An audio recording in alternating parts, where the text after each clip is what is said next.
Most people can explain themselves to other people just fine. They have reasons, justifications, a narrative that sounds good out loud, something coherent enough to survive a dinner party or a networking event. But almost nobody takes the time to explain themselves to themselves. Not really. Not in private, where there's no performance, no audience to impress, no story to maintain. And until you do that work, until you can account for your own motivations without the polish, you're not making choices. You're just reacting to whatever stimulus happens to be loudest. Here's something uncomfortable that most people never confront. You didn't come up with most of your goals on your own. You absorbed them. From parents who projected their regrets onto your possibilities. From culture that packaged certain outcomes as making it. From school systems that rewarded specific traits and punished others. From whatever you happened to see, celebrated at the right developmental moment in your life. At some point, probably when you were young and impressionable, an idea slipped in quietly. This is what success looks like. And instead of interrogating it, instead of asking whether it actually fits who you are or what you value, you chased it. Not because it was right for you, but because it was available. Because it was already there, pre-packaged, with a clear path and social approval baked in. Most people spend their entire lives chasing goals they never chose. They inherited them. And inheritance isn't the same thing as ownership. There's a question that sounds simple and is anything but. Why do I want what I want? Not what do I want? That's easy. Everyone has a list. Not how do I get it? That's just tactics. Why? Why this goal and not another? Why does this matter to you specifically? What happens if you get it? What happens if you don't? If you can't answer those questions cleanly, if you fumble or reach for cliches or give an answer that could apply to anyone, your motivation will leak at the first sign of real friction. Try this exercise. No audience, no performance, no one watching.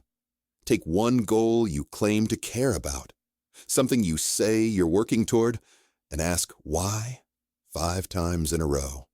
Don't skip steps. Don't get philosophical. Just follow the thread. You'll be shocked how fast the answers fall apart, how quickly you hit bedrock that's either embarrassingly shallow or disturbingly dark. I want to make a lot of money. Why?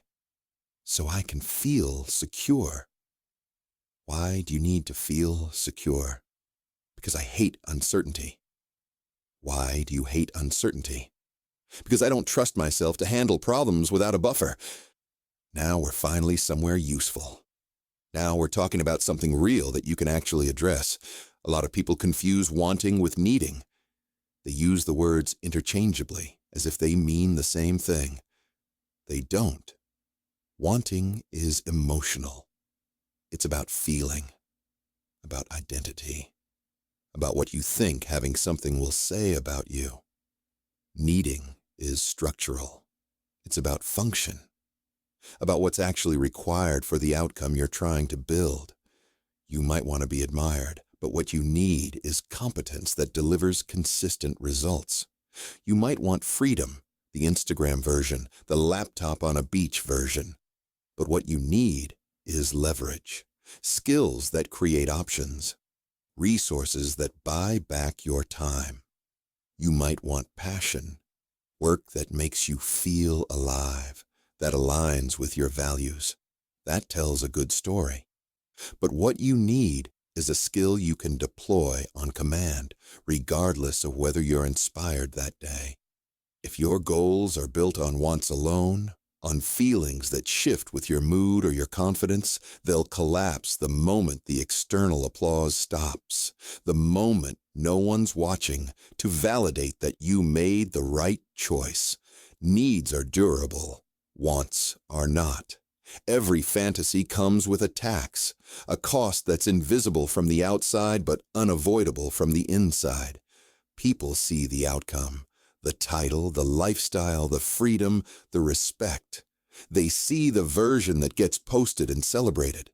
What they don't see, what they actively ignore, is the process.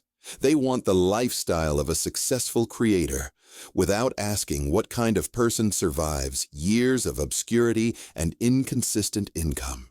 They want the title of founder or executive, without tolerating the boredom, the repetitive decision-making, the endless meetings that earn it. They want the identity of artist or entrepreneur, without the repetition, the rejection, the silence, the months where nothing works and no one cares. If you're unwilling to pay the tax, if you romanticize the outcome but recoil from the actual daily reality, the fantasy is not for you. And that's not a failure. That's not you being weak or lacking discipline. That's clarity. That's information. That's you learning something important about what you actually value versus what you think you should value. Here's a brutal but extraordinarily useful question. Who am I trying to prove this to? Because if your goal disappears when no one's watching, if it loses its appeal the moment you imagine never being able to tell anyone about it, it was never about meaning. It was about validation. And validation is a terrible fuel source. It burns hot and fast, gives you a temporary surge of motivation, but it leaves nothing behind. No residue, no compounding progress. The moment the validation stops, and it always stops because people get bored, they move on, they find someone newer and more interesting to pay attention to, you're empty. The most durable goals survive obscurity. They survive anonymity. They survive indifference. They survive being alone in a room with just the work and no proof that it matters. If you can't find motivation without an audience, you don't have a calling. You have a dependency. The world is loud. Everyone is selling you a version of success that conveniently includes them at the center of it. Everyone's narrative just happens to validate the choices they already made. Your job is not to listen harder, not to consume more content, read more books, follow more thought leaders. Your job is to filter better. Signal feels quiet, unsexy, often boring. It doesn't promise transformation in 30 days. It doesn't come with a compelling origin story. It just works. Noise feels urgent, exciting, full of promises and inspiration and momentum. It wants you to act now, before you miss out, before the opportunity closes. If you don't deliberately separate the two, if you treat urgency as equivalent to importance, you'll spend your entire life chasing static. You'll be busy. You'll feel like you're making progress. You'll have a lot of starts. But you won't build anything that lasts. Explaining yourself to yourself is not about self-love or positive affirmations or finding your authentic self. It's about self-respect. It's saying, I'm not going to build my life on borrowed desires. I'm not going to chase goals I don't actually want because I'm afraid of what not chasing them might mean. Until you do this work, until you understand why you want what you want, stripped of performance and pretense, every decision feels heavy. Every setback feels personal. Every pivot feels like failure. Every comparison wounds you. But once you understand your actual motivations, once you separate what you genuinely value from what you think you're supposed to value, something shifts. Trade-offs stop feeling like losses. They start feeling like choices, clear ones. Next time, we're going to talk about running your race and why copying someone else's path guarantees confusion, exhaustion, and wasted effort.